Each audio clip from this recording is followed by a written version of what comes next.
اعوذ باللہ من الشیطان الرجیم بسم اللہ الرحمن الرحیم۔ ایک دفعہ پھر سید سمر نقوی آپ کی خدمت میں حاضر ہے۔ آپ کو پتہ ہے کہ ہم اپنے اس تحقیقی جائزہ نشست میں کافی علمی شخصیات سے بہت سارے موضوعات پر گفتگو کر چکے ہیں۔ اسی عنوان سے آج ہم پاکستان کی بہت بڑی شخصیت، مشہور شخصیت ہے، دانشور معظم، مفکر اسلام جناب انجینئر سید حسین شاہ موسوی صاحب کے پاس بیٹھے ہیں اور انشاءاللہ اجتہاد و تقلید پہ اعتراضات کے عنوان سے ان سے کچھ اہم سوالات کریں گے۔ میں آگاہ کا تعارف کراتا چلوں، قبلہ عسکریہ علم و عمل پاکستان کے چیئرمین ہیں، بیشتر کتابوں کے مصنف ہیں، جن میں سب سے بڑی کتاب اصول کافی کا انہوں نے سندھی میں ترجمہ کیا ہے اور میرے خیال سے سب سے پہلا سندھی کا ترجمہ انہوں نے کیا ہے۔ اسلامی عقائد اور بلاغت الحسین جیسی بہت مشہور کتابوں کا انہوں نے سندھی میں جو ہے وہ ترجمہ کیا ہے اور لکھی ہیں، اور ان کے علاوہ 50 سے زائد ان کی مختلف زبانوں میں سندھی اور اردو میں ان کی کتابیں تصنیف ہو چکی ہیں۔ تو آج ہم ان سے کچھ اجتہاد و تقلید کے عنوان سے گفتگو کریں گے اور انشاءاللہ اسی عنوان سے آپ کی خدمت میں کچھ عرائض پیش کریں گے۔ السلام علیکم قبلہ۔ علیکم السلام ورحمۃ اللہ وبرکاتہ۔ الحمدللہ، بلا سلامت رہے انشاءاللہ۔ جیسے کہ دین کو حاصل کرنے کے مختلف ذرائع ہوتے ہیں اور ہمارے یہاں ایک مستقل سسٹم ہے جس کو ہم اجتہاد و تقلید کے عنوان سے جانتے ہیں۔ اس عنوان سے کچھ اعتراضات، کچھ سوالات ہم سمجھنا چاہتے ہیں آپ سے، تو آپ کی خدمت میں کچھ عرائض پیش کرتے ہیں، جن میں سے سب سے پہلا سوال جو ہے وہ یہ ہے کہ شیعہ مذہب میں، مسلک میں جو اجتہاد ہے وہ کس چیز کا نام ہے؟ بسم اللہ الرحمن الرحیم۔ کسی بزرگ کا قول ہے کہ جب بھی بات کی جائے تو سب سے پہلے اگلے کی اصطلاحات کو سمجھا جائے، اس لیے کہ اگر اگلے کے اصطلاحات کو نہیں سمجھیں گے تو ہو سکتا ہے کہ کہنے والا ایک بات کہہ رہا ہو اور سمجھنے والا دوسری بات کہہ رہا ہو، کیونکہ اسی اصطلاح کی جو ہے ایک وہ معنی لیتا ہے، ایک دوسرا معنی لیتا ہے، تو کبھی بھی بات نہیں پہنچتی۔ دین اسلام میں جتنے مذاہب ہیں ان میں بہت ساری اصطلاحات مشترکہ ہیں، لیکن ضروری نہیں ہے کہ ان کا مفہوم بھی کلی طور پر ایک ہو۔ مثلا توحید کا آپ مثال لے لیں۔ توحید ایک شیعہ کی ہے، ایک مثلا اہل سنت کی ہے، ایک تصوف کی ہے، ایک سلفیوں کی ہے، ایک دیوبندیوں کی ہے، ایک بریلویوں کی ہے۔ ہر ایک کا اپنا اپنا تصور ہے، تھوڑا بہت فرق ہے، لیکن نام وہی ایک توحید ہے۔ اسی طرح سے رسالت ہے، امامت ہے۔ اصطلاحات ایک ہونا یہ نہیں بتاتا کہ کلی طور پہ مفہوم بھی دونوں مکاتب کے پاس ایک ہی ہے، اس میں فرق ہو سکتا ہے۔ جہاں تک اجتہاد کا تعلق ہے تو اجتہاد لفظ وہی ہے جس سے ہم عام طور پہ زندگی میں جد و جہد نام لفظ نکالتے ہیں۔ جد و جہد، جہد یہ وہی جہد سے ہے عربی میں، کوشش کی معنی میں، یعنی اپنی پوری کوشش کرنا، جتنا اس کے اندر صلاحیت ہے، جتنی وہ پوری صلاحیت استعمال کرنے کا نام اجتہاد ہے، کوشش۔ اب یہ کوشش اگر نیکی کے کام میں ہے، صحیح کام میں ہے تو جائز ہوگی، اگر یہی کوشش برائی کے کام میں ہے تو حرام ہو جائے گی۔ اسی طرح سے اجتہاد حلال بھی ہے، حرام بھی ہے۔ اگر نیکی کے کام میں کوشش کی جا رہی ہے تو اچھا ہے، برائی کے کام میں کوشش کی جا رہی ہے تو برا ہے۔ شیعہ مذہب میں یہ جو فقہی اصطلاح ہے اجتہاد کی، وہ اہل سنت سے کافی مختلف ہے۔ شیعہ مذہب میں جب اجتہاد استعمال کرتے ہیں تو اس کا مطلب یہ ہے کہ جو چار ماخذ ہیں دین کے، قرآن، سنت، اس کے بعد عقل اور اجماع۔ اجماع واپس لوٹتا ہے قول امام کی طرف، وہی پھر جو ہے سنت بن جاتا ہے، علیحدہ سے کوئی چیز نہیں ہے۔ جبکہ ہم دیکھتے ہیں کہ ان تین کو اگر سامنے رکھیں، قرآن، سنت اور عقل، کیونکہ اجماع واپس لوٹتا ہے سنت کی طرف، تو کسی بھی مسئلے کو حاصل کرنا ان تینوں میں سے، ان تینوں کو سامنے رکھتے ہوئے ہو سکتا ہے کوئی مسئلہ قرآن مجید سے حاصل ہو، کوئی مسئلہ سنت سے حاصل ہو، کوئی مسئلہ عقل سے حاصل ہو۔ تو اس راہ میں جد و جہد کرنے کا نام اجتہاد ہے۔ یعنی یہ لفظ وہی جو عام عربی زبان ہے اسی معنی میں ہے کہ کوشش کرنے کا نام، اپنی پوری کوشش کرنے کا نام۔ ضد کے ذریعے سے چیزیں زیادہ اچھے طریقے سے انسان سمجھتا ہے، جب جو ہے وہ سیاہ کو سمجھنا ہو کو سفید کو سمجھیں گے تو بہتر ہو جائے گا۔ اہل سنت میں جو اجتہاد ہے وہ یہ ہے کہ اگر کوئی مسئلہ ان کو قرآن و سنت میں نہیں ملتا، ایک مفتی کو، ایک مجتہد کو، تو وہ اپنی رائے قائم کرتا ہے۔ وہ رائے ہو سکتا ہے کہ اس کی بنیاد قیاس ہو سکتا ہے اس کی بنیاد جو ہے وہ استحسان ہو، یا اسی طرح سے اور کئی چیزیں ہیں جو اہل سنت کے پاس ہیں، قیاس، استحسان، استصلاح، مصالح مرسلہ وغیرہ وغیرہ چیزیں ہیں۔ تو قرآن و سنت میں جو مسئلہ ان کو نہ ملے اور مفتی اپنی رائے قائم کرے، اس کو اہل سنت کے پاس اجتہاد کہا جاتا ہے۔ جبکہ ہمارے ہاں قرآن، سنت اور عقل کو سامنے رکھتے ہوئے مسئلے کو حل کرنے کا نام اجتہاد ہے۔ تو اب چونکہ قرآن، سنت جو ہے وہ ہیں دینی احکام کے سرچشمے، اسی طرح سے عقل بھی ہے، کیونکہ خدا کا وجود بغیر عقل کے ثابت ہی نہیں ہو سکتا۔ تو عقل بھی سرچشمہ ہے، قرآن بھی ہے، حدیث بھی ہے، سنت وہ ہے۔ اس لیے اس راہ میں کوشش کرنا جائز ہے، اور یہ جس کو کہتے ہیں کہ اجتہاد شیعہ اجتہاد ہے۔ جبکہ اہل سنت کا یہ ہے کہ جی قرآن و سنت میں مسئلہ نہ ملے تو پھر اپنی رائے قائم کرنا۔ ظاہر ہے کہ کسی کی اپنی رائے دین نہیں ہے، اس لیے اپنی رائے قائم کرنے کے حوالے سے جو جد و جہد اور کوشش ہوگی علمی، وہ پھر ناجائز ہو جائے گی، کیونکہ یہ کام درست نہیں ہے۔ یہ مفتی چاہتا ہے کہ اپنی رائے سے دین کو کامل کرے، دین میں جو ہے وہ اضافہ کرے، اس لیے یہ اجتہاد صحیح نہیں ہے۔ لیکن قرآن و سنت اور عقل کو سامنے رکھتے ہوئے احکامات حاصل کرنے میں جد و جہد کا نام یہ اجتہاد جائز ہے اور شیعہ اجتہاد ہے۔ اچھا آقا، اتنا بڑا نظام جو ہے اجتہاد و تقلید کا، تو ظاہری بات ہے اس پہ قرآن اور احادیث میں ہمیں کوئی ایسے دلیل ملتی ہوگی اس عنوان سے؟ یہ ایک دنیا کا فطری نظام ہے۔ قرآن مجید جب آتا ہے تو فطرت کے مطابق ہی آتا ہے، کہیں کہیں وہ فطری چیزیں بیان نہیں کرتا، کہیں کہیں بیان کرتا ہے تو صرف تائید کے طور پہ بیان کرتا ہے۔ مثلا قرآن مجید کہتا ہے کہ جی اللہ ایک ہے، لیکن عقل پہلے سے کہتی ہے کہ اللہ ایک ہے، یہ باہر سے تائید ہے۔ اسی طرح سے یہ جو اجتہاد ہے، اب آپ دیکھیں کہ ایک انسان کے پاس دینی احکام تک پہنچنے کا کیا راستہ ہے؟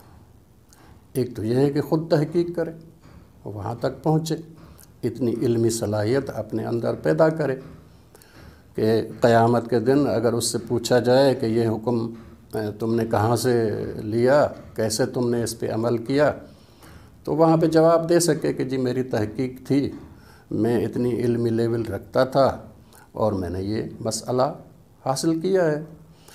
لیکن اگر وہ محقق نہیں ہے تو پھر کیا کرے گا؟ دین کے احکامات پر کس طرح سے عمل کرے گا جب اس کو معلوم نہیں ہے؟ ظاہر ہے کہ پھر محقق کے پاس جائے گا۔ اس کو عام زبان میں اگر کہیں تو یہ کہہ سکتے ہیں کہ جو نہیں جانتا وہ اس سے پوچھے جو جانتا ہے، اور جاننے کے ساتھ ساتھ قابل اعتماد بھی ہے۔ قابل اعتماد جاننے والے سے دین معلوم کرنا دینی احکامات معلوم کرنا، اس پہ عمل کرنا، اسی کا نام جو ہے وہ تقلید ہے۔ قرآن مجید بھی اس کو جو ہے بیان کرتا ہے۔ قرآن مجید نے کہا کہ جی کیوں تم میں سے ایک گروہ نہیں نکلتا جو جا کے تفقہ حاصل کرے اور جب واپس آئے اپنی آبادیوں میں تو لوگوں کو دین سکھائے، ڈرائے۔ تو یہ وہی ہے کہ اس طرح سے جو ہے چیزیں۔ قرآن مجید ایک اور جگہ کہتا ہے کہ جی فَاسْأَلُوا أَهْلَ الذِّكْرِ إِن كُنتُمْ لَا تَعْلَمُونَ، اگر نہیں جانتے تو اہل ذکر سے پوچھو۔ اہل ذکر یہاں پہ ٹھیک ہے کہ تفسیری طور پر تعویلی طور پر جو ہے وہ روایات میں ائمہ اہل بیت کو بیان کیا گیا ہے، لیکن یہ ائمہ اہل بیت کو کیسے بیان کیا اس کو تھوڑا سا سمجھنے کی ضرورت ہے، تو وہ مسئلہ بھی حل ہو جائے گا۔ یہ سوال تھا اہل مکہ کا، کفار کا، کہ آدمی صرف جسم و جسمانیات ہے تو اس کا رابطہ خدا سے، عالم بالا سے کیسے ہو سکتا ہے؟ تو ان کو کہا گیا کہ جی تم بھی گزشتہ انبیاء میں سے کچھ کو مانتے ہو، مثلا حضرت ابراہیم کو مانتے ہو، اس کی اولاد کہلاتے ہو، تو جاؤ جن کو تم قابل اعتماد سمجھتے ہو جو اہل کتاب میں سے ہیں ان سے جا کے پوچھو کہ حضرت ابراہیم بھی انسان تھے کہ نہیں تھے۔ چونکہ عرب یہ سمجھتے ہیں کہ یہ جو اہل کتاب ہے یہ ایک جانتے بھی ہیں، ان پہ اعتماد بھی تھا، اس لیے ان کو کہا گیا کہ ان سے پوچھو۔ لیکن ایک مسلمان کے لیے کیا ہوگا؟ اب مسلمان اگر کوئی معلوم کرنا چاہے تو اہل کتاب کے پاس تو نہیں جائے گا، وہ پھر جو ہے وہ اہل بیت کے پاس آئے گا۔ اس لیے یہ ایک کلی قاعدہ ایک بیان ہو رہا ہے کہ جو جانتا ہے اس سے پوچھو، جو نہیں جانتا۔ اسی کا نام تقلید ہے، اسی کا نام جو ہے وہ تحقیق دوسرے کی ہے، عمل آپ کر رہے ہیں۔ تو یہ قرآن مجید نے اصولی طور پہ بیان کر دیا ہے، کم از کم ان دونوں آیات میں۔ اس لیے قرآن مجید میں بھی یہ ہے مسئلہ۔ جہاں تک آپ سیرت میں دیکھیں گے، سنت میں دیکھیں گے، تو یہ تو بہت ساری مثالیں اس کی ہیں۔ رسول اکرم صلی اللہ علیہ وآلہ وسلم ابھی مکہ میں تھے، مدینہ میں کچھ لوگ مسلمان ہو گئے، انہوں نے طلب کیا کہ کسی کو بھیجیں جو ہمیں دین سکھائے، تو رسول اکرم نے مصعب ابن عمیر کو بھیجا۔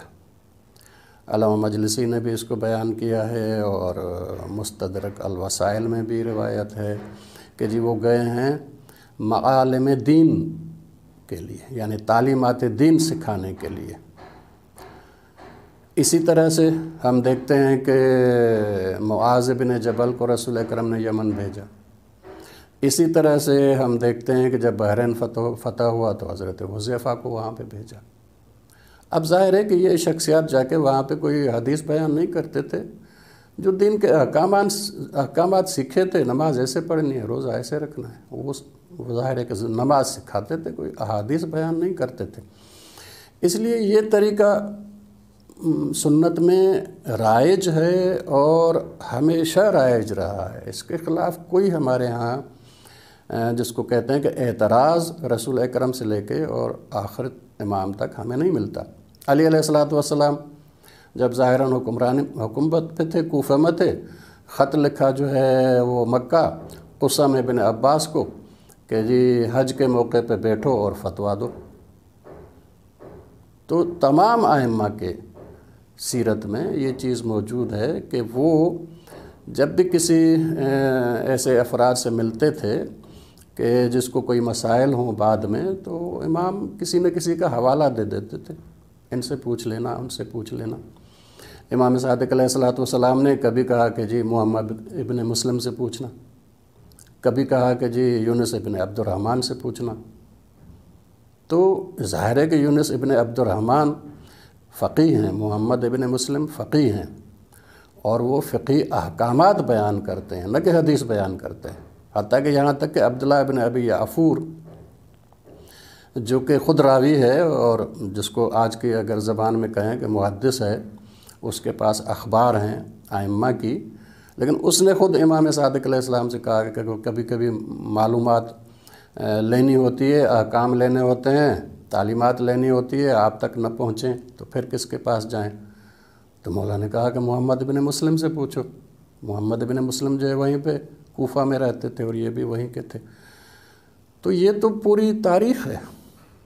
اس لیے قرآن مجید، سنت سب یہ بیان کرتے ہیں، اور فطری اصول بھی یہی ہے کہ جو نہیں جانتا وہ بااعتماد جاننے والے سے پوچھے اور اس پر عمل کرے. اچھا ٹھیک ہے قبلہ، اگر مانا جائے کہ جاننے والے سے پوچھیں یا مجتہد کی طرف رجوع کریں، تو دین ایک ہے، قرآن ایک ہے، روایات میں ائمہ کی موجود ہے ہمارے پاس، تو پھر خود جو اس میں جاننے والے ہیں ان میں اختلاف کیوں ہے؟ جی دیکھیں، ہم بیٹھے ہیں 1400 سال بعد. دین نازل ہوا تھا آج سے 1400 سال پہلے. ہم تک جیسے پہنچا ہے، جس طریقے سے پہنچا ہے، کتابیں کن کن مراحل سے گزر کے پہنچیں، اور احادیث کن کن مراحل سے گزر کے ہمارے پاس پہنچی ہیں. یہ اختلاف فتویٰ کی بنیاد بہت ساری چیزیں ہیں. مثلا ایک روایت ہے، ایک راوی سے وہ روایت کی گئی ہے. ایک محقق تحقیق کرتا ہے، وہ سمجھتا ہے کہ راوی صحیح ہے، مجھے اس کی روایت لینی چاہیے. دوسرا تحقیق کرتا ہے، وہ سمجھتا ہے کہ نہیں، یہ صحیح نہیں ہے، مجھے نہیں لینی چاہیے. اس لیے حدیث تو ہے، لیکن لینی ہے کہ نہیں لینی، وہ بنیاد جو ہے اس کا راوی ہے.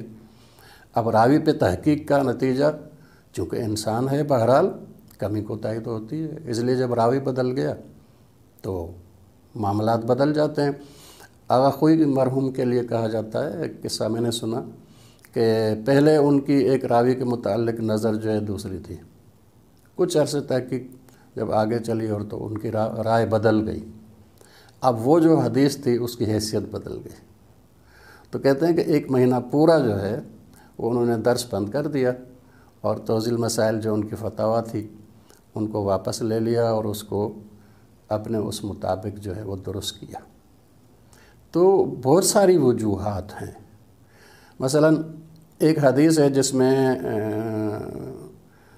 لفظ جو ہے حدث یا جدث، جیم دال ثا یا ہا دال ثا، نقطہ ہے یا نہیں ہے. اگر نقطہ ہے تو معنی بدل جائے گی، ظاہر ہے، نہیں ہے تو دوسری معنی ہوگی. اب حدیث وہی ہے، اور جو ہمارے پاس اس حدیث کے اس وقت مثلا کتابیں ہیں، ان میں کسی میں ہے کسی میں نہیں ہے. اب ظاہر ہے کہ فتویٰ بدل جائے گی. اسی طرح سے خود احادیث کبھی کبھی ایک دوسرے سے ظاہراً ٹکراتی ہیں. اب ظاہر ہے کہ جب ٹکراتی ہیں اور اختلاف ہے تو آپ ان کا کوئی نہ کوئی علاج کریں گے. اب علاج کرنے میں اختلاف ہو سکتا ہے انسان کا، چونکہ مجتہد بہرحال معصوم تو نہیں ہے، اس لیے اختلاف ہوگا. یہ اختلاف خود ائمہ کے دور میں بھی ہوتا تھا، ان کے طلباء کے دور میں بھی ہوتا تھا. ان کے طلباء ایک دوسرے سے اختلاف کرتے تھے، اور پھر ائمہ اس کا علاج بتاتے تھے. مثلا ایک حدیث جو اصول کافی میں ہے، اسی اختلاف حدیث کے باب میں، کتاب فضل العلم میں ہے، کہ پوچھا جاتا ہے کہ جی ایک آدمی ہے کہ جس کا میراث کے بارے میں یا قرض کے بارے میں آپس میں جو ہے جھگڑا ہوا ہے. مولا نے کہا کہ یہ ظالم حکمرانوں کے پاس نہ جائیں، ہمارے جو علوم کے ماہرین ہیں ان سے حکم حاصل کریں. تو پھر وہ سوال کرتا ہے کہ جی اگر دونوں جو ہے وہ اختلاف کریں تو پھر؟ تو مولا نے کہا کہ جو زیادہ فقیہ ہوگا اور جو زیادہ عادل ہوگا اس کا حکم لے لیں، دوسرے کا چھوڑ دیں. کہا کہ اگر دونوں برابر ہوں تو. یہ حدیث کافی لمبی ہے، پر اس سے ثابت ہوتا ہے کہ مولا نے یہ نہیں کہا کہ جی کیسے اختلاف کیا انہوں نے، دونوں جب جو ہے مجتہد ہیں اور جو دونوں ہمارے علوم کی بنیاد پہ کہتے ہیں کیسے اختلاف ہوگا. نہیں، اختلاف ہوگا. یہ چیزیں کافی ایسی ہوتی ہیں کہ جو سمجھ انسان کی جو ہے وہ اس میں اختلاف ہو سکتا ہے. ائمہ نے پھر اس کا علاج بتایا ہے کہ اگر کسی معاملے میں مجتہدین، علماء، محققین اختلاف کرتے ہیں تو مولا کے فرمان کے مطابق جو زیادہ عادل ہو اور زیادہ عالم ہو، فقیہ ہو، جس کی صلاحیت زیادہ ہو اس کا آپ حکم لے لیں، دوسرے کو آپ چھوڑ دیں، آپ کی ذمہ داری یہ ہے۔ تو یہ اختلاف ائمہ کے دور میں ہوتا تھا اور ائمہ نے اس میں طریقہ بتایا ہے جو کہ ہم نے آج بھی استعمال کرنا ہے۔ ہمارے ہاں اگر آپ توضیح المسائل لے لیں تو وہاں پہ آپ کو باقاعدہ یہ مسئلہ ملے گا کہ جی اگر کسی مسئلے میں مجتہدین میں اختلاف ہے تو پھر عالم کی طرف رجوع کریں۔ یہ عالم وہی جو امام علیہ الصلوۃ والسلام نے بیان کیا ہے، اسی مسئلے کو جو ہے بیان کر دیا۔ اختلاف ہوگا، ائمہ کے دور میں بھی ہوتا تھا اور اس دور میں بھی ائمہ اس اختلاف کا جو حل ہے یا سامنے والے کی ذمہ داری کیا ہے وہ بتا دیتے تھے۔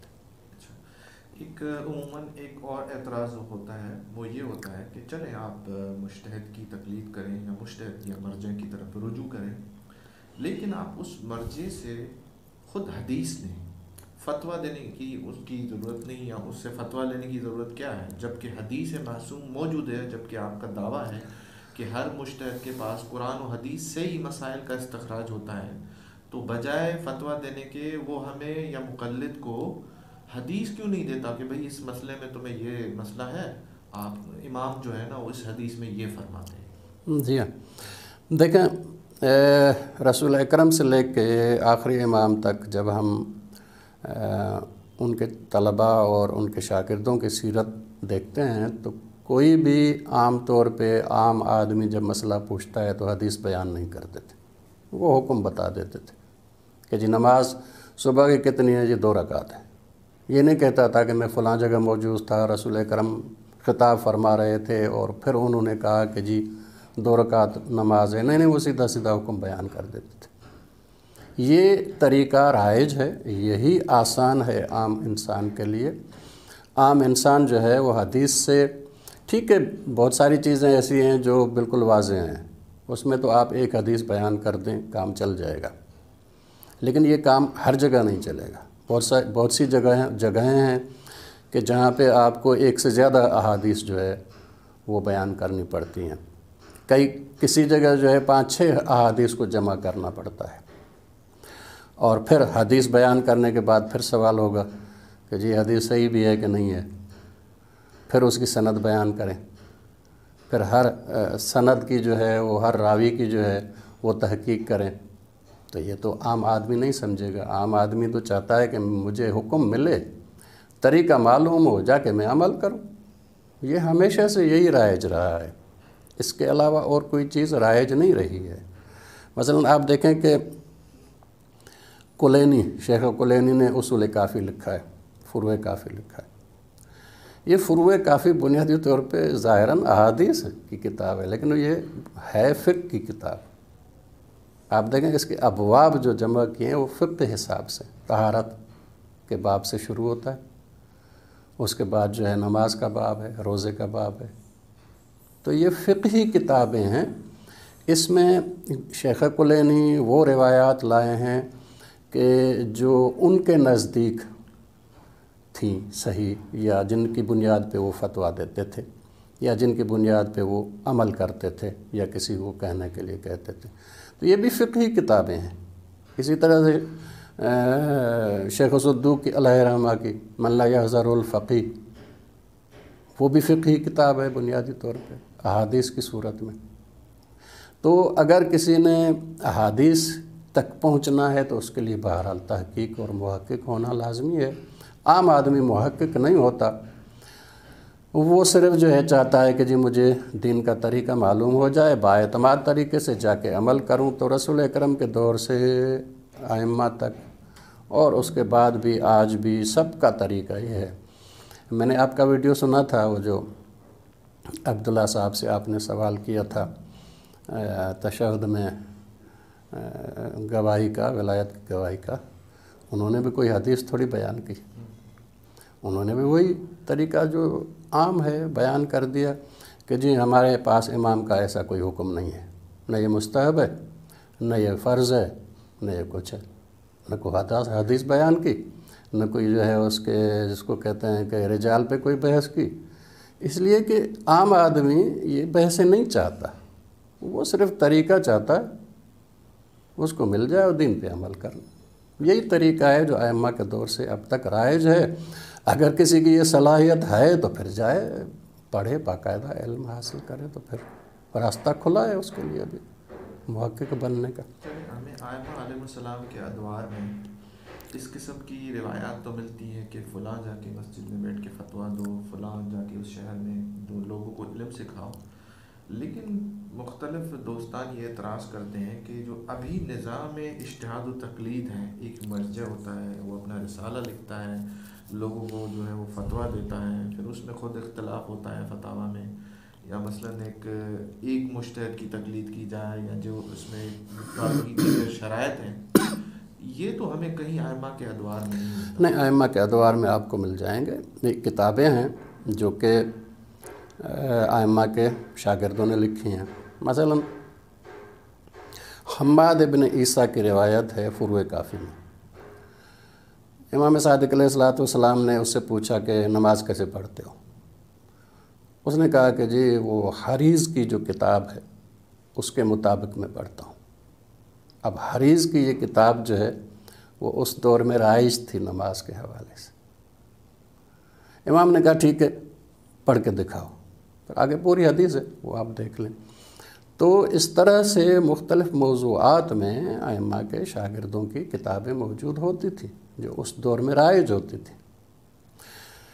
اگر اب اس وقت آپ دیکھنا چاہیں تو آپ کو معلوم ہوگا کہ شیخ صدوق کے جو والد تھے ان کی فتویٰ کی کتابیں تھیں، جن میں سے کئی فتاویٰ خود شیخ صدوق نے من لا یحذر الفقیہ میں بیان کیے ہیں کہ میرے والد نے یہ رسالے میں لکھا۔ تو یہ رائج تھا، ایسا نہیں ہے کہ، لیکن چونکہ اس دور میں کتابیں چھاپنا تو نہیں ہوتا تھا، وہ ہاتھ سے ہی لکھی جاتی تھی اور بہت مشکل ہوتا تھا کام، اس لیے اتنی سطح پہ رائج نہیں تھا۔ جیسے جیسے ٹیکنالوجی بہتر ہوتی گئی، اب کتاب جو ہے وہ چھپ جاتی ہے، معمولی قیمت جو ہے اس کی دینی پڑتی ہے، اس لیے زیادہ رائج ہو گیا، ورنہ ایسا نہیں ہے کہ نہیں تھا۔ آپ اگر جو ہے وہ شیخ طوسی کی دیکھیں تو ان کی فقہ کی علیحدہ کتاب ہے، اصول فقہ کی علیحدہ کتاب ہے۔ آپ اگر جو ہے ان کے بعد کے ادوار میں دیکھیں تو آپ کو فقہ کی کتابیں ان کی مل جائیں گی، حتیٰ کہ شیخ صدوق کی جو مقنع ہے وہ خود فقہ کی کتاب ہے، اس میں روایات نہیں ہیں، احادیث نہیں ہیں، فقہ کی کتاب ہے، اور جس کو آج کے دور میں آپ توضیح المسائل کہہ سکتے ہیں کہ جی انہوں نے مسائل بیان کر دیے ہیں، اب جا کے عمل کریں۔ تو یہ طریقہ ائمہ کے دور میں، ائمہ کے بعد جاری رہا ہے، وہی طریقہ اب بھی رائج ہے، لیکن چونکہ ٹیکنالوجی بہتر ہو گئی ہے اور کتاب آسان ہو گئی ہے اور سستی بھی ہو گئی ہے، اس لیے زیادہ رائج جو نظر آتی ہے تو ہم سمجھتے ہیں کہ اس دور میں نہیں تھی۔ نہیں، ایسا نہیں ہے، اس دور میں بھی رائج تھے کتاب۔ ابھی آپ نے کچھ نام لیے، شیخ کلینی، شیخ صدوق علیہ الرحمہ یا شیخ عامری وغیرہ، تو اگر یہ فقہ کی کتابیں لکھتے تھے یا رسالے لکھتے تو یہ خود کو اخباری کیوں کہلاتے تھے؟ جی دیکھیں، ایک تو اخباریت ہے جو 11ویں صدی ہجری میں شیعہ کے پاس آئی ہے، فوائد مدنیہ امین استرابادی نے جو لکھی، اس کے بعد ایک جو ہے اخباریت ہے۔ ایک اخباریت ائمہ کے دور سے ہے، وہ اور اس دور میں یہ صرف الفاظ تو ایک جیسے ہیں لیکن مفہوم بدل ہے۔ ائمہ کے جو شاگرد ہوتے تھے ان میں دو اقسام زیادہ وہ تھے۔ ایک صرف حدیث میں شاگرد ہوتے تھے، وہ حدیث سنتے تھے، حدیث یاد رکھتے تھے، حدیث بیان کر دیتے تھے، ان کو کہتے تھے اخباری۔ یہ اپنے آپ کو اس قابل نہیں سمجھتے تھے کہ فتویٰ دیں، وہ سمجھتے تھے کہ ہماری یہ صلاحیت نہیں ہے، ہماری صلاحیت جتنی ہے وہ یہ ہے کہ جی احادیث سنیں، امام سے یاد کریں اور آگے بڑھائیں، ان کو اخباری کہا جاتا تھا۔ دوسرے ہوتے تھے جو صلاحیت رکھتے تھے فتویٰ کی، تو وہ اخبار بھی بیان کرتے تھے اور فتویٰ بھی دیتے تھے، دونوں کام ہوتے تھے۔ مثلا جیسے میں نے آپ کی خدمت میں عرض کیا، عبداللہ بن ابی یافور، اب یہ خود جو ہے محدث ہے، راوی ہے، لیکن فقیہ نہیں ہے۔ اب امام سے پوچھتا ہے کہ اگر مسائل میں کہیں پہ رجوع کرنا ہو تو کس کے پاس جاؤں؟ تو مولا نے کہا محمد بن مسلم سے پوچھو، کیونکہ محمد بن مسلم جو ہے وہ صاحب فتویٰ اور فقیہ تھے۔ تو یہ اخباریت جو 11ویں صدی میں آئی یہ اور ہے، اور جو ائمہ کے دور میں تھی وہ اور ہے۔ اخباری اس دور میں اس کو کہتے تھے جو صرف احادیث کو یاد کر کے بیان کرتے تھے، آگے ان کی صلاحیت نہیں ہوتی تھی۔ لیکن یہ 11ویں صدی میں آ کے یہ ہوا کہ جی ظواہر قرآن بھی حجت نہیں ہیں، اور مثلا جو ہے وہ صرف قرآن اور حدیث، بلکہ قرآن بھی چھوڑ کے صرف حدیث جو ہے اور سنت جو ہے معصومین کی وہ صرف حجت ہے، اور اس طرح کے جتنے قوانین ہیں یہ 11ویں صدی کا ہے۔ اخباریت جو آج ہمیں نظر آتی ہے یا جس کو اخباریت کہا جاتا ہے، یہ ائمہ کے دور والی اخباریت نہیں ہے، یہ 11ویں صدی والی ہے۔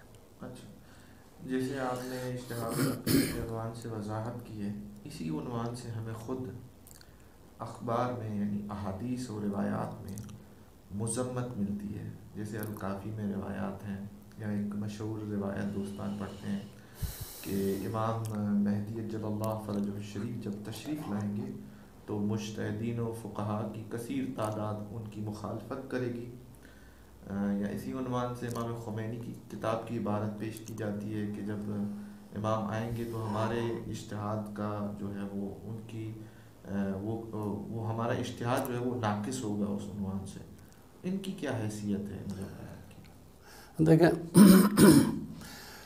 اخبار میں اور احادیث میں اجتہاد کی مذمت ہے، لیکن یہ اجتہاد وہ ہے جو اہل سنت کے پاس اجتہاد ہے، اس کو منع کیا گیا ہے، روکا گیا ہے۔ اس دور میں جو آج کل ہم جسے اجتہاد کہتے ہیں شیعہ میں، اس دور میں اس کو تفقہ کہا جاتا تھا، تفقہ فی الدین، تفقہ فقیہ۔ اجتہاد لفظ بہت کم استعمال ہوتا تھا، لیکن ایسا نہیں ہے کہ نہیں ہوتا تھا لیکن بہت کم ہوتا تھا۔ اور اجتہاد کی جو مذمت ہے وہ اس جو ہے اجتہاد کی مذمت ہے کہ جو اپنی رائے کی بنیاد پہ ہو، قرآن و سنت میں مسئلہ نہیں ہے، اب یہ اپنی رائے بناتا ہے، اس میں کوشش، اس کی مذمت ہے۔ اسی طرح سے دیکھیں، جب کوئی عالم بنتا ہے تو صرف عالم ہونا کافی نہیں ہے، بہت سے عالم ہیں جو بگڑ گئے۔ تاریخ ہمارے پاس جو ہے وہ موجود ہے، چاہے ہماری امت کی ہو چاہے گزشتہ امتوں کی ہو۔ قرآن مجید بلعام باغور کا قصہ بیان کرتا ہے، عالم تھا، حتیٰ کہ ولایت کے اس درجے تک بھی جا پہنچا تھا، لیکن بگڑ گیا تو خراب تو ہو گیا۔ اس لیے ایسا نہیں ہے کہ جو بھی فقیہ بن جائے یعنی اس کے پاس اجتہاد کی صلاحیت ہو جائے اب یہ صالح ہو جائے گا، نیک ہو جائے گا، اس میں کوئی گڑبڑ نہیں ہوگی، نہیں ہوگی، ہو سکتا ہے۔ اس لیے ہر دور میں انسان کو چاہیے کہ فقہا میں سے جو عادل ہو اس کے پاس جو ہے جائے، یعنی جو قابل اعتماد ہے، جس کے اعمال برے ہیں، جس کا کردار برا ہے، وہ ظاہر ہے کہ برا ہے، وہ ہر دور میں برا رہے گا۔ ائمہ کے دور میں بھی ایسے تھے، بعد میں بھی ایسے تھے۔ بہت سارے لوگ تھے جو پہلے ائمہ کے ساتھ تھے، شاگرد بنے، بعد میں غالی بن گئے۔ عالم تو تھے، جاہل نہیں تھے، لیکن غالی بن گئے، اس لیے ان کی مذمت ہے۔ تو ایسا نہیں ہے کہ کسی کے اندر تفقہ آ جائے، فقاہت آ جائے تو وہ بس نیکی بنے گا، ایسا نہیں ہے۔ ہر طرح کے افراد جو ہے ہر طرح کے طبقے میں موجود ہوتے ہیں۔ اس لیے جو ائمہ اہل بیت علیہم الصلاۃ ہیں وہ فقیہ کے ساتھ ساتھ اور شرائط بھی لگاتے ہیں کہ جس سے آپ دین حاصل کریں۔ صرف فقیہ ہونا کافی نہیں جانتے، کئی اور بھی شرائط ہیں، جیسے عدالت ہے اس میں، اور جس کو کہتے ہیں کہ زیادہ تر یہ بھی کہا گیا ہے کہ جی دنیا پرست نہ ہو، دنیا کی طرف اس کی توجہ نہ ہو، اس طرح کی شرائط۔ یہ ساری اسی حوالے سے ہیں کہ ہر فقیہ قابل اعتماد نہیں ہے۔ باقی جہاں تک ہے فرق جو ہے اس کا کہ جی امام زمانہ آئیں گے اور کچھ فقیہوں سے مقابلہ کریں گے، تو ہو سکتا ہے کچھ ایسے فقیہ ہوں جو بگڑے ہوئے ہوں بلعام باغور کی طرح، لیکن بلع میں باور بگڑ گیا یہ نہیں ثابت کرتا کہ اب عالم ہی نہیں ہونا چاہیے، سارے عالم ایک جیسے ہیں، نہیں، ایسا نہیں ہے۔ انسان کو یہ دیکھنا چاہیے کہ عالم بھی ہے، عالم کے ساتھ ساتھ قابل اعتماد بھی ہے، سچا ہے، صادق ہے، عدالت ہے اس کے پاس، دنیا پرست نہیں ہے، پھر اس سے دین لینے کا حکم ہے۔ امام خمینی نے فرمایا کہ ہمارے جو اجتہاد ہے اس میں کوئی شک نہیں ہے، اس لیے کہ دیکھیں مجتہد ہمارے ہاں یہ واضح ہے کہ مجتہد بھی غلطی کر سکتا ہے، وہ کوئی معصوم نہیں ہے، اور جو امام آئے گا وہ اصلی احکام لائے گا، واقعی جو لوح محفوظ میں ہے، اس کے علاوہ کوئی نہیں ہے۔ تو ہو سکتا ہے کہ مجتہد نے کوشش کی ہو، صحیح نتیجے تک پہنچا ہو، دوسرے نے کوشش کی ہو، صحیح نتیجے تک نہ پہنچا ہو، تو ظاہر ہے کہ امام اس کے صرف پابند نہیں ہوں گے کہ جی مجتہد نے یہ فتویٰ دیا ہے اس لیے میں اس کی جو ہے وہ تصدیق کرتا ہوں، نہیں، امام جو ہے ان کی جگہ پہ اصل جو واقعی حکم ہے وہ لائیں گے، اس لیے اختلاف ہونا بہرحال لازمی ہے، ہوگا، اور امام کے ہی احکامات اس وقت نافذ ہوں گے۔ یہ جو اجتہاد ہے یہ اس دور کا ہے، اس دور کے حوالے سے ہے، کیونکہ اس کے علاوہ اور کوئی راستہ نہیں ہے۔ ائمہ نے اس دور میں ہماری ذمہ داری یہی لگائی ہے کہ آپ اس طرح کے جو محققین ہیں ان سے پوچھیں، اس پر عمل کریں، آپ کی ذمہ داری ادا ہو گئی۔ اچھا، ایک غیر معقول سوال ہے جو کچھ دوستان بضد ہو کے کہتے ہیں کہ کیا ہمیں ائمہ کے دور میں ایسا کوئی لفظ دکھاؤ گے آپ، مجتہد کسی امام نے کہا ہو، کسی امام نے فقیہ کہا ہو، تو کیا ایسے ہمارے روایات میں کچھ نام ملتے ہیں؟ دیکھیں، جب علی علیہ السلام قسم ابن عباس کو کہتے ہیں کہ بیٹھو اور فتویٰ دو، تو اب صاحب فتویٰ تو ہوئے، اب اس کا نام آپ مفتی رکھیں، اس کا نام آپ عالم رکھیں، مجتہد رکھیں، فقیہ رکھیں، جو چاہے رکھیں، لیکن فتویٰ تو ہے۔ فتویٰ کا مطلب یہی ہے کہ جی جو دین کے ماخذ ہیں اس میں سے مسئلہ بیان کرتا ہے، وہ حدیث بیان نہیں کرتا، آیت بیان نہیں کرتا، وہ فتویٰ بیان کرتا ہے۔ تو یہ تو اصطلاحات ہیں جو ہر دور میں بدلتے رہتے ہیں۔ ہو سکتا ہے آج جس کو ہم مجتہد کہہ رہے ہیں کل جو ہے کوئی اور لفظ جو ہے اس کی جگہ پہ آ جائے، تو یہ ڈھونڈنے کی ضرورت نہیں ہے کہ یہ لفظ تھا کہ نہیں تھا۔ مثلا چاند پتہ نہیں کتنے ملین سال جو ہے پہلے ہے، لیکن لفظ جو چاند ہے یہ کب سے آیا ہمارے پاس؟ اب ہم دیکھیں کہ چونکہ یہ لفظ جو ہے آج سے 300 سال پہلے آیا، اس سے پہلے جو ہے چاند کا لفظ نہیں تھا، اس کا مطلب یہ ہے کہ چاند ہی نہیں تھا، تو یہ نہیں ہے۔ اصل حقیقت کو دیکھنا چاہیے، اس حقیقت کے پھر نام بدلتے رہتے ہیں، اس سے کوئی فرق نہیں پڑتا۔ جب ائمہ کہتے ہیں کہ جی فتویٰ دو، اور جب کہتے ہیں کہ دین سکھاؤ، تو اب اس کا جو بھی آپ نام رکھ لیں اس میں کوئی فرق نہیں پڑتا۔ لیکن ائمہ کے احادیث میں بھی لفظ مجتہد آیا ہے، خود جو ہے اصول کافی میں بھی امام علیہ السلام نے مجتہد کہا، امام جعفر صادق علیہ السلام نے لفظ مجتہد جو ہے استعمال کیا ہے۔ علی علیہ السلام کے جو شاگرد تھے، ایک مولا کا جو خطبہ ہے صفات متقین کے حوالے سے، تو مولا چونکہ خطاب کر رہے تھے تو ایک مولا کا صحابی اٹھا اور کہا کہ جی آپ متقین کی صفات بیان کریں، تو مولا نے تھوڑا سا بیان کیا، انہوں نے کہا نہیں، ایسے جیسے کہ میں ان کو دیکھ رہا ہوں۔ تو مولا نے جو ہے بیان کیا، اس کو امام صادق علیہ السلام نے مجتہد کہا ہے۔ اب اس مجتہد کا معنی عبادت میں مجتہد ہے، چونکہ وہ مسئلہ پوچھ رہا ہے متقین کا، علمی مسئلہ پوچھ رہا ہے، اس لیے یہاں پہ کہنا کہ جی یہ صرف عبادت میں مجتہد ہے، یہ کوئی زیادہ درست نہیں لگتا۔ یہ ایک علمی سوال تھا، تو زیادہ امکان یہی ہے کہ یہ جو ہے وہ علم میں مجتہد تھا۔ اس لیے روایات میں ملتا ہے، لیکن یہ ملنا یا نہ ملنا اس کی کوئی دلیل نہیں ہے کہ یہ کام پہلے ہوتا تھا کہ نہیں ہوتا تھا۔ کام ہوتا تھا، نام اس کا جو بھی ہو بعد میں نام بدل جاتے ہیں۔ اچھا، ایک آخری سوال آپ سے، وہ یہ کہ میں نے بیچ میں بھی عرض کیا کہ یہ کیوں ہمیں مقید کیا جاتا ہے؟ مثلاً ائمہ کے دور میں کتنے سارے فقیہ تھے، کتنے سارے عالم تھے، کسی بھی مسئلے میں کسی سے بھی جا کے پوچھا جا سکتا ہے۔ اس عنوان سے یہ کیوں مقید کیا جاتا ہے کہ بس فلاں کی تمہیں تقلید کرنی ہے اور ایک ہی کی طرف رجوع کرنا ہے؟ بہت سارے علماء ہیں، ایک مسئلے میں ہم ایک کی طرف رجوع کریں، دوسرے میں دوسری کی طرف۔ جی، اصل میں دیکھیں کہ اگر کسی مسئلے میں محققین میں اختلاف نہیں ہے تو آپ کسی سے بھی وہ مسئلہ لے سکتے ہیں، لیکن جب ہمیں معلوم ہو گیا کہ محققین میں اس مسئلے میں اختلاف ہے، جب اختلاف ہے تو اب کس کے پاس جایا جائے؟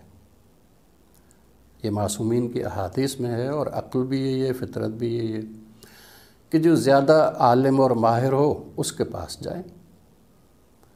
تو ظاہر ہے کہ دنیا میں اگر جو ہے آپ درجہ بندی کریں گے اس حوالے سے محققین کی، تو کوئی ٹاپ پہ ہوگا نا سب سے زیادہ۔ اب امام نے فرمایا، جیسے وہ حدیث میں آپ کی خدمت میں عرض کر رہا تھا اصول کافی کی، کہ جب اس نے پوچھا کہ جی دونوں اگر اختلاف کریں تو پھر کس کے پاس جائیں، تو مولا نے کہا کہ جو افقہ ہو اور جو اعدل ہو، جو عدل میں زیادہ ہو اور فقہ میں زیادہ ہو، اس کا حکم لے لو، دوسرے کو چھوڑ دو۔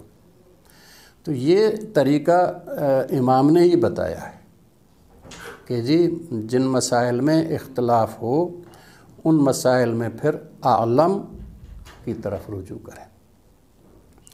اب ایک اور صورتحال بھی بن سکتی ہے کہ جی ہو سکتا ہے کہ جی ایک جو ہے وہ نماز کے مسائل میں عالم ہے، دوسرا جو ہے وہ تجارت کے مسائل میں عالم ہے۔ تو اس صورتحال میں آپ نماز کے مسئلے میں جو عالم ہے اس سے لیں، اور جو تجارت کے مسئلے میں عالم ہے آپ تجارت کے معاملات اس سے لیں، یہ ہو سکتا ہے۔ لیکن عالم کو چھوڑ کے اور جو کم ہے اس کی طرف رجوع کرنا، یہ اس امکان کو بڑھا دیتا ہے کہ جی غلطی زیادہ ہوگی۔ عالم اور ماہر غلطی کم کرے گا، لیکن جو کم ہوگا وہ غلطیاں زیادہ کرے گا۔ اس لیے آپ امام علیہ السلام کی اس احادیث اور دوسری احادیث بھی اس طرح کی ہیں کہ جس میں کہا گیا ہے کہ جب اختلاف ہو تو عالم کی طرف رجوع کریں، اس لیے ایک کے لیے کہا جاتا ہے۔ بہت نوازش ہے، بہت شکریہ، بہت شکریہ، سلامت رہیں انشاءاللہ۔ اللہ تبارک تعالی ہم سب کو محمد و آل محمد کی ولایت اور محبت اور ان کی تعلیمات پہ عمل کرنے کی توفیق عنایت فرمائے انشاءاللہ۔ السلام علیکم ورحمۃ اللہ وبرکاتہ۔ جی ناظرین، آپ نے آج دیکھا کہ ہم نے اجتہاد و تقلید کے عنوان سے قبلہ سے گفتگو کی۔ انشاءاللہ پھر کبھی کسی نئے موضوع پہ کسی علمی شخصیت کے ساتھ آپ کی خدمت میں حاضر ہوں گا۔ اس حوالے سے، اس ویڈیو کے حوالے سے اگر آپ کو کوئی سوال ہو، کوئی آپ کو حوالہ چاہیے ہو تو آپ مجھ سے رجوع کر سکتے ہیں، ہم آپ کو قبلہ سے وہ حوالہ لے کے انشاءاللہ پرووائڈ کر دیں گے۔ آپ سب کی بہت شکریہ۔ سید سمر نقوی کو اجازت دیں، اپنا بہت سارا خیال رکھیں، اللہ حافظ۔